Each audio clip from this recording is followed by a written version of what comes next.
আসসালামু আলাইকুম। এখন দেখবেন সংবাদ শিরোনাম। রাজশাহীতে ট্রাক নিয়ন্ত্রণ হারিয়ে কলার হাটে ঢুকে 4 জন নিহত, গুরুতর আহত একজন হাসপাতালে চিকিৎসাধীন।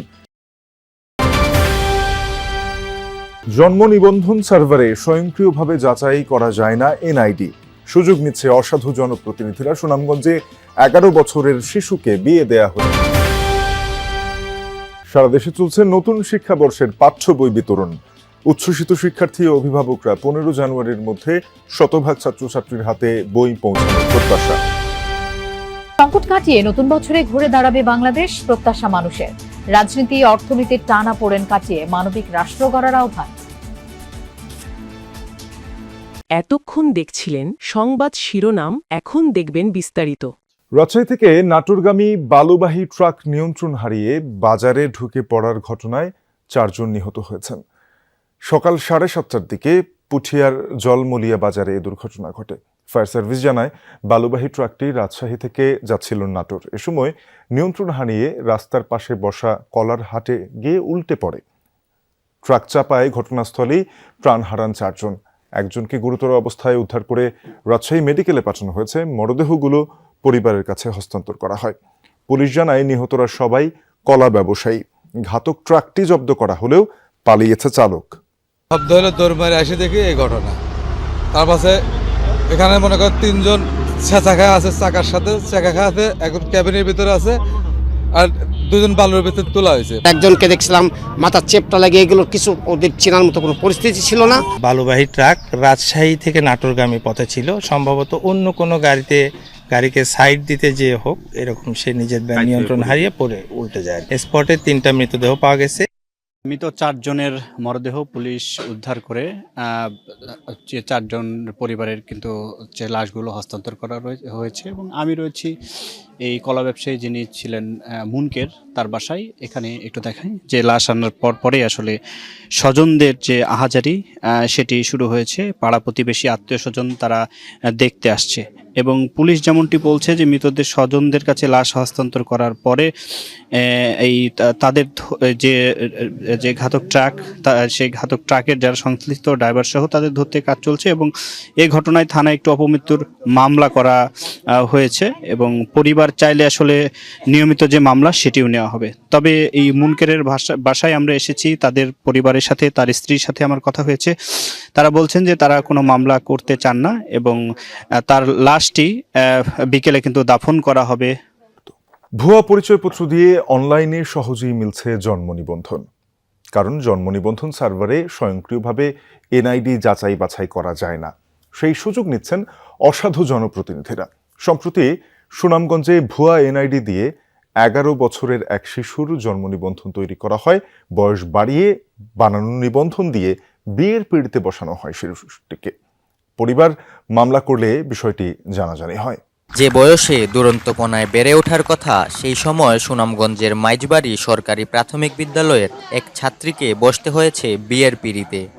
বিদ্যালয়ের কাগজপত্রে ভুক্তভোগীর বয়স 11 বছর, অথচ নিকাহনামায় বয়স 19 বছর। খোঁজ নিতেই পাওয়া গেল ভুক্তভোগীর 2টি জন্ম নিবন্ধন। মূল জন্ম নিবন্ধন ইস্যু করা হয় 2023 সালে। একই ইউনিয়ন পরিষদ থেকে 2025 সালে আরেকটি জন্ম নিবন্ধন দেয়া হয়। সেখানে ভুক্তভোগীর বয়স বাড়ানোর পাশাপাশি নামেও কিছুটা পরিবর্তন আনা হয়। এই নিবন্ধন দিয়েই বিয়ে পড়িয়েছেন কাজী। বিয়ে হয় 2 পরিবারের সম্মতিতেই। তবে পরবর্তীতে মনোমালিন্য হওয়ায় অপহরণ ও বাল্যবিবাহের মামলা করেন কনের বাবা।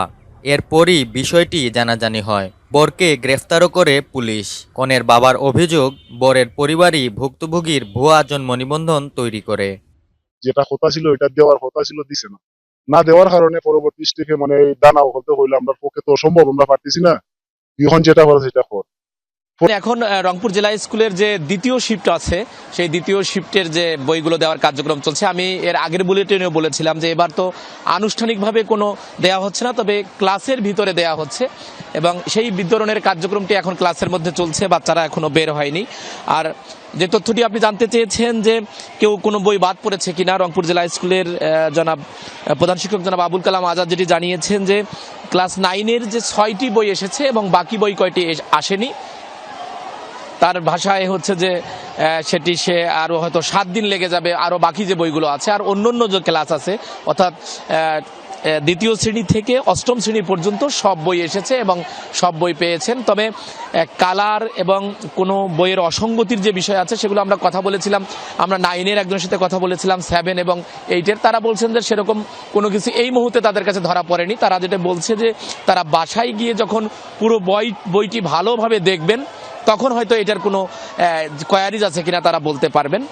আপনাকে আরেকটি তথ্য দেই যে রংপুর বিভাগে এবার 50 লাখেরও বেশি বই যে বিতরণের যে কার্যক্রমটি শুরু হয়েছে